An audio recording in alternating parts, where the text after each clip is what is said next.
chicka wow wow. What's up, party people? Welcome to another episode of Elkivate Your Life. I am your hostess with the mostess, L as in the letter L, and key as in the key to your heart. Thank you for joining me on this Mindful Monday. How is everyone doing this evening? It is Monday, April 21st, and I didn't know what I was going to talk about until I did. So, did I already say L as in the letter L and key as in the key to your heart? Oh my gosh, that's the kind of day it's been. Okay, well, anyway. L is in the letter L and key as in the key to your heart. So let's get into it, ladies and gentlemen. So I didn't know what I was going to talk about. One, I wanted to share with you a crazy little, just a little tidbit, is that there was a $183,000 lottery ticket that was purchased in a nearby town of Livermore, and the winner has not come forward yet. I guess they're not watching the news or keeping up with it or didn't think much of it, or maybe they don't regularly purchase lottery tickets. I don't know. But apparently they got 5 of the numbers right, so lucky Livermore winner. Hello. I hope I bump into you.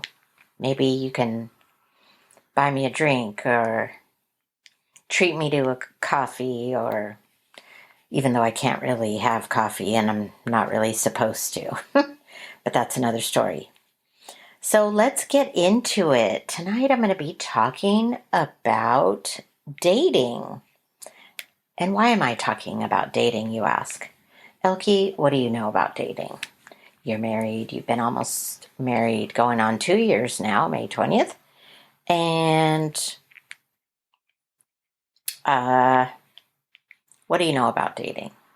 Well, I'll tell you, interestingly enough, I have some thoughts and opinions, but also I read, I research, and I have friends that are dating. And so between having the friends and talking to them and hearing their feedback, and then doing a little bit of reading and research of my own, I found some interesting fun facts that I want to share with all of you. So let's get into it. But before we do, I want to ask everybody, how was your Easter? What did you do for Easter? I know I talk about that I don't want to talk about politics or religion because, as my near and dear friend, practically family, I mean, we consider each other family, we say, don't want to talk about politics or religion. Why? Because politics and religion divide us and love unites us. And I have to say, I am in total agreement with that. It just does.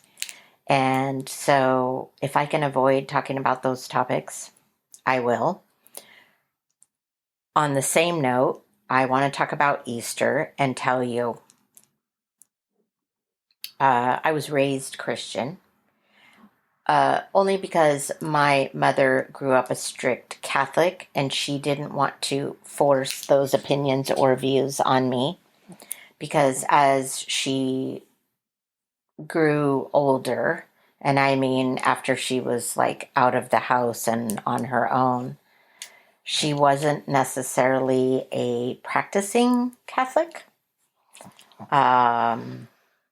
And so she wanted me to have the choice. So I do believe in a higher power, and I don't know, I guess talking to someone who doesn't go to church or believe or anything like that. I have friends of all walks of life from, all different opinions.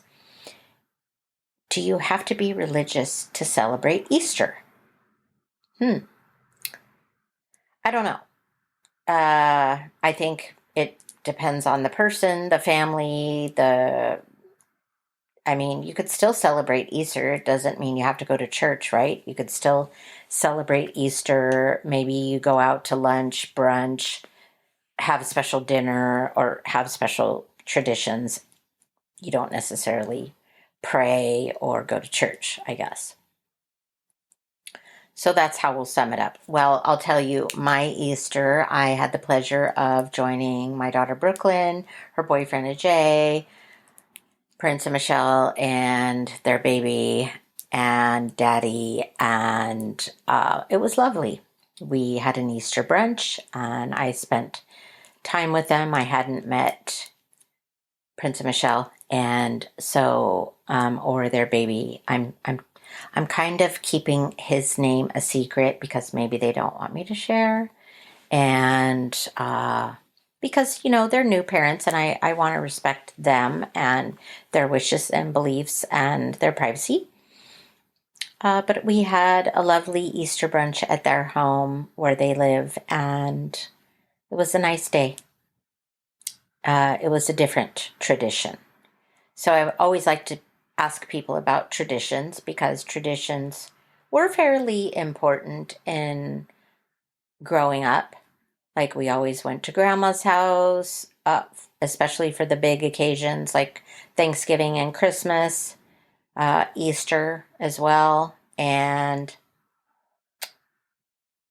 with my kids, I did try to carry on some traditions.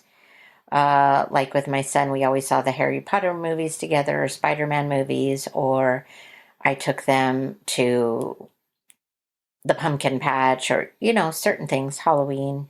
There was definitely certain things that we did traditionally. So I do like to think that tradition is nice to have in a family unit. And I do feel that it can bring you closer together. Those are my thoughts and opinions. So moving on to dating. So I have a handful of single friends that are dating and share just bits and pieces about their experiences or what it's like to date online, what the new rules are, or depending on the age group and what platform you're on, if you're dating on Hinge or Tinder or Grinder or Plenty of Fish. You get the idea, right?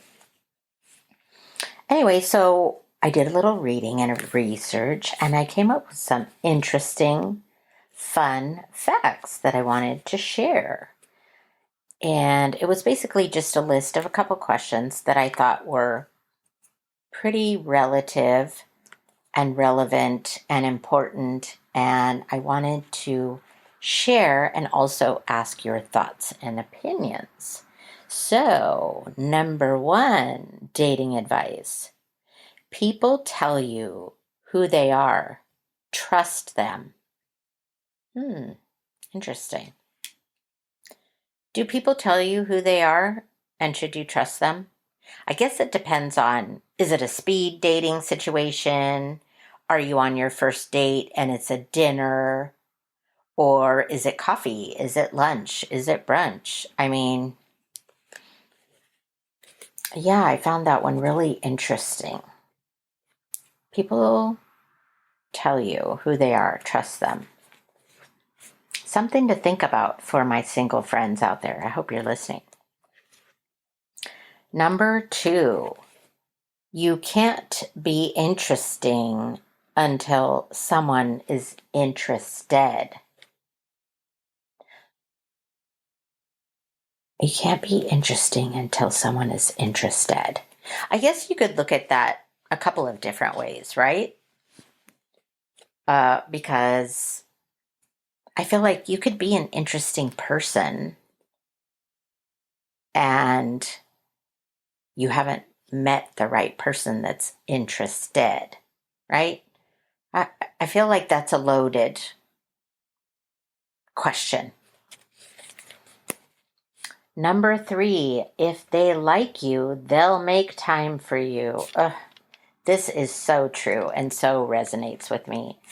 I have some friends that are in the dating pool, as I mentioned, and they're like, well, they didn't ask me out for Friday or Saturday night, but they wanted to have coffee on a Wednesday. I'm like, okay, they're too busy, or they're in another relationship, or just dating all these other people. I don't know. I think, yeah, if they like you, they'll make time for you. Absolutely. To quote the queen that I watched religiously, Patty Stanger of The Matchmaker, if he saves a Saturday night for you, he's interested. And I think that there definitely is truth to that. So, yeah, if they like you, they'll make time for you. If they're trying to squeeze you in on some off day and it's not on the weekend and it's a morning or a day date, what do we think? They're workaholics, they're cheaters, liars, dating way too many other people. I mean, yeah, I think it's pretty accurate. I'm so looking forward to hearing the comments and feedback I get from this episode because I think this is really interesting. And the last one is it's a game of compatibility and honesty, nothing else. Well, yes, I do think that there's truth to that. You have to date someone that you're compatible with, and let's hope they're being honest with you. Lord knows, or yes, take out that. Everybody knows if you are not compatible and you are not honest, what kind of foundation do you have? You don't. That foundation is not stable, and it is going to be very tricky to navigate that relationship or situationship, datingship, whatever you want to call it. I definitely think so.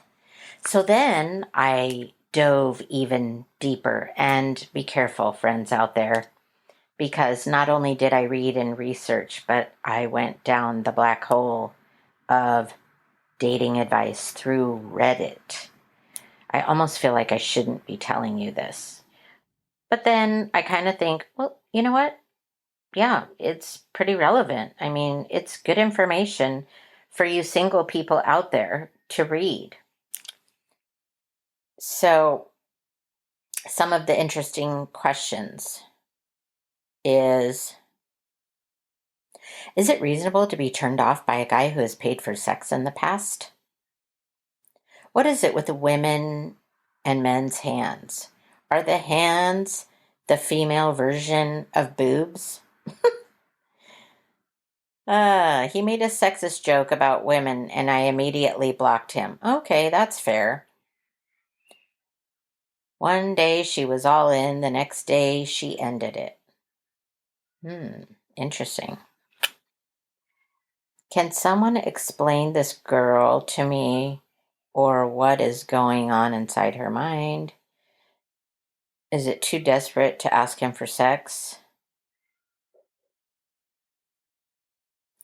Why is advice so different on age gaps when gender is switched? That's an interesting one.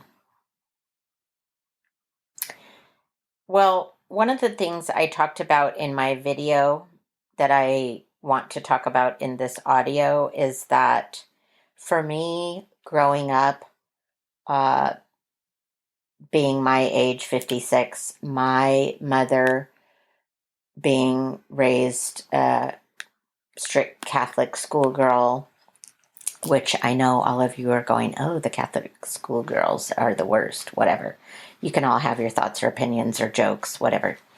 But she would tell me, because of the era that she was brought up in and raised in, is that the man comes to the door to pick up the lady. He doesn't honk his horn from the car. And the man opens the door for you. The man pulls out your chair for you. Maybe he even orders at a restaurant for you if you're so inclined. Like maybe he asks, what would you like to eat? And I'll order for both of us. Or the other one that I remember that stood out to me was, you never carry your own luggage. The man walks on the outside when you're walking on a public street. And I have to say that, yes, because they are to protect and provide. That is the era that she grew up in, and those are some of the important things that she instilled in me. And I talk about this all the time, even at school. I say, chivalry is not dead. And I know to you youngsters out there that are listening, you're like, chivalry? What is that? Okay. Well, it's being a gentleman. It's being respectful. It's respecting the ladies, the women, the girls. I won't use the other terms that I hear in school or in music. But it's just being polite and respectful. And so oftentimes I will say to the kids at school, chivalry is not dead. Like if I'm going in a classroom and you are ahead of me, sometimes these guys will just open the door for themselves and not hold the door open for me. But then on the rare occasion, there will be the young men that will hold the door open for me or open the door for me or let me go first, things like that. So I do think that times they are a changin', right? It's such a different world now on paying Dutch, or like who pays? Who pays when you're asked out on the date? Well, that's the other thing. If the man asked me out, then the man is going to pay because he asked me out. Unless we establish an agreement of, okay, this isn't a date and we're going Dutch, which is like you're paying for you and I'm paying for me. That's where I think the communication has to be there. You have to establish some boundaries. And again, I think it has to do with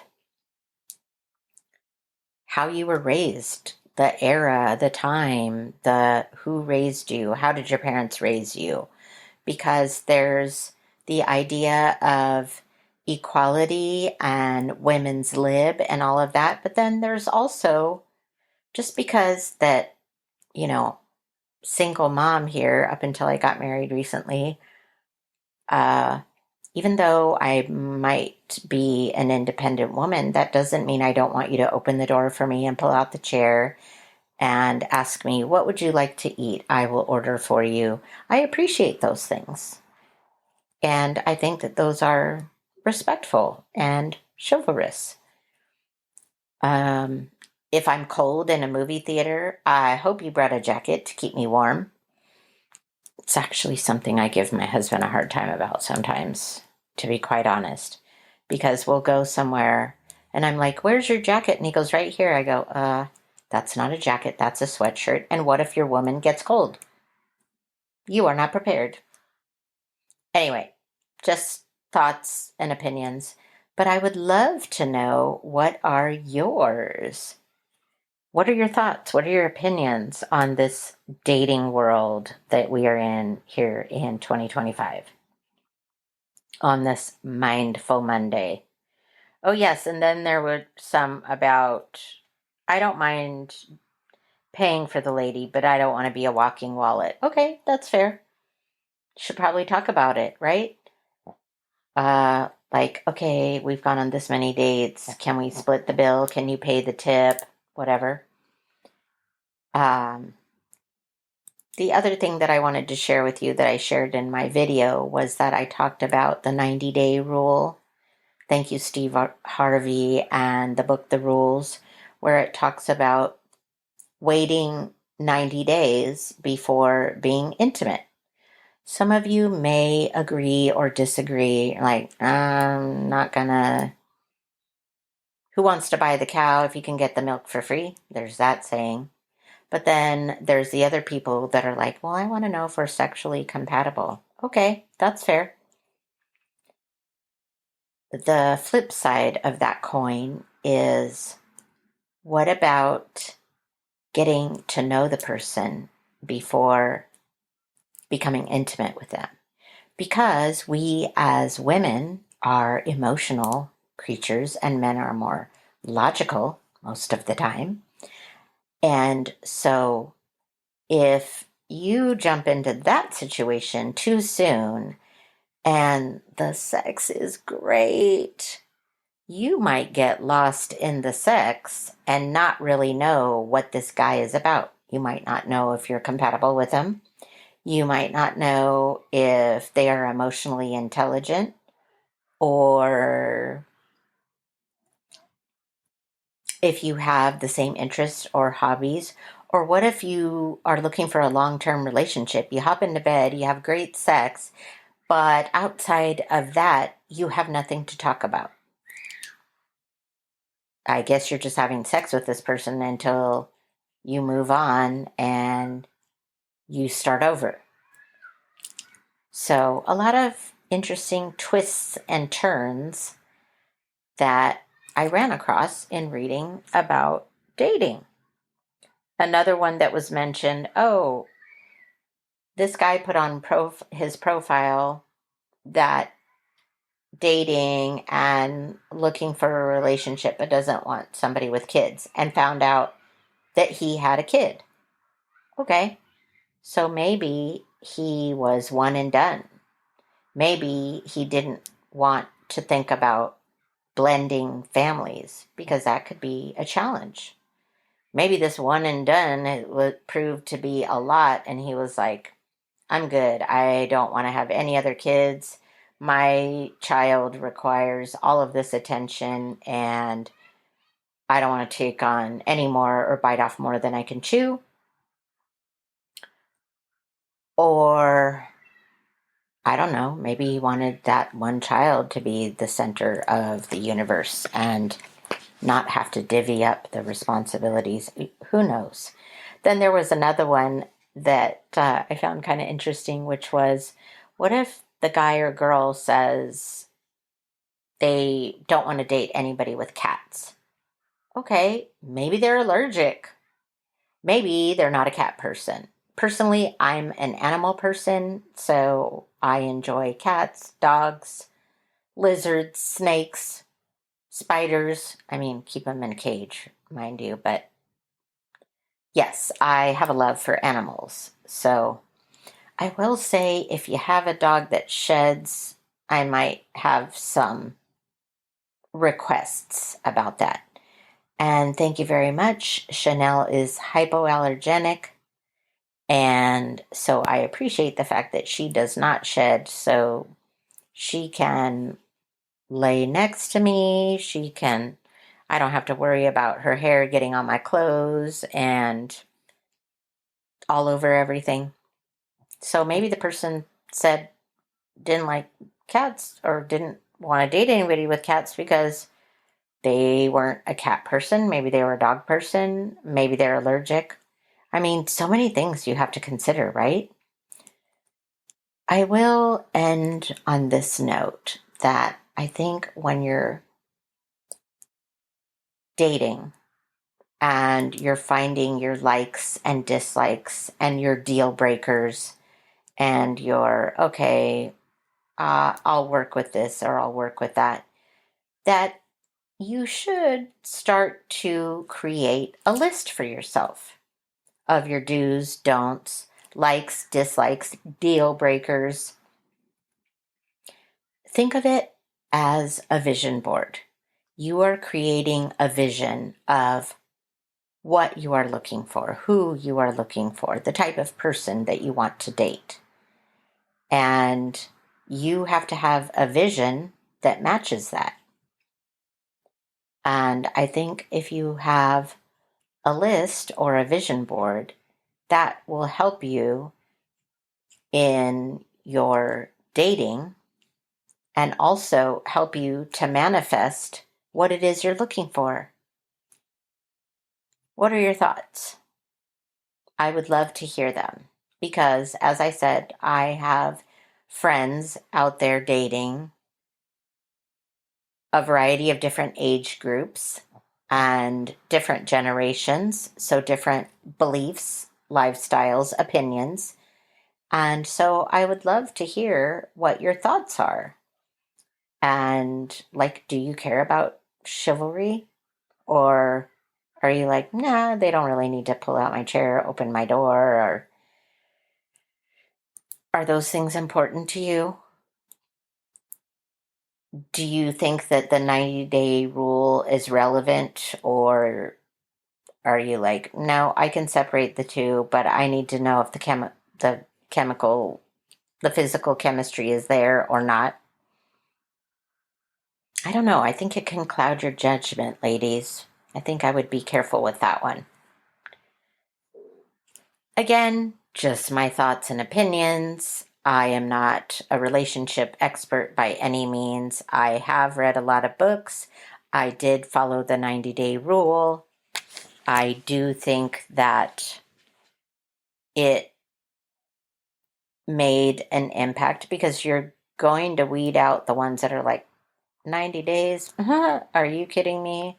Ain't no way. I've had those conversations, but then I've had 90 days worth the wait, you know? So it'll be interesting to read the comments and the feedback on this one. Well, as always, I like to thank all of my listeners and subscribers. So shout out to Kyle Few of Commitment to Love, Love is a Verb, since we're talking about dating, which could hopefully lead to love, right? And you can find his book on Amazon, on Audible, and Kyle Few, Phew. And I want to recommend this book not just to the singles, but also the relationshipers, the ones that are looking for a relationship, the ones that are in a relationship, maybe you're coming out of a relationship, and or the singles, and to also learn about yourself and self-love. So important. Moving right along to Lisa Roberts Curbelo. Thank you. Thank you for being a loyal subscriber. I appreciate you. I admire you. I respect you. This woman is an excellent mother. Just such a worldly, admirable woman. So shout out to Lisa Roberts Curbelo. On that note, I want to say I always refer to Kyle as a friend, but he really is like family as long as we've known each other. And I often refer to him as Dr. Kyle or Professor Kyle because he is the one I turn to looking for wisdom and knowledge. And he, like me, loves to read, research, is constantly learning, and I just admire and respect that so much. Moving right along to Jeff Para, namaste. Jeff Para is an old friend. Actually, I met him, interestingly enough, via social media, and yes, although we found ourselves not being a love connection, really admire and respect his interest for knowledge, music, taught me how to meditate or instilled some additional steps in meditation about taking off your shoes and going out and standing in the earth and learning how to ground yourself and connect yourself with Mother Earth, which I found so interesting. And it really does elevate your meditation technique. And then, of course, Mike Kaufman, also known as the water salesman. Shout out to Ready Fresh, Alhambra, Saratoga, take your pick. They sell a variety of products, waters. Also, my hubby, thank you. Thank you for all of you for being loyal subscribers, listeners, commenting, supporting my passion project. I appreciate you. And to all you prospective sponsors, I do hope that you will consider me. I am actively videoing on YouTube, so growing my audience on YouTube and looking to merge the video with audio. Haven't figured out what platform yet. Still researching that.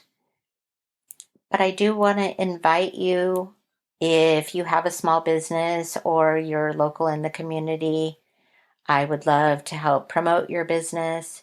Oh, shout out, by the way, speaking of, shout out to Persimmon Dental, located in the Persimmon Plaza in Dublin.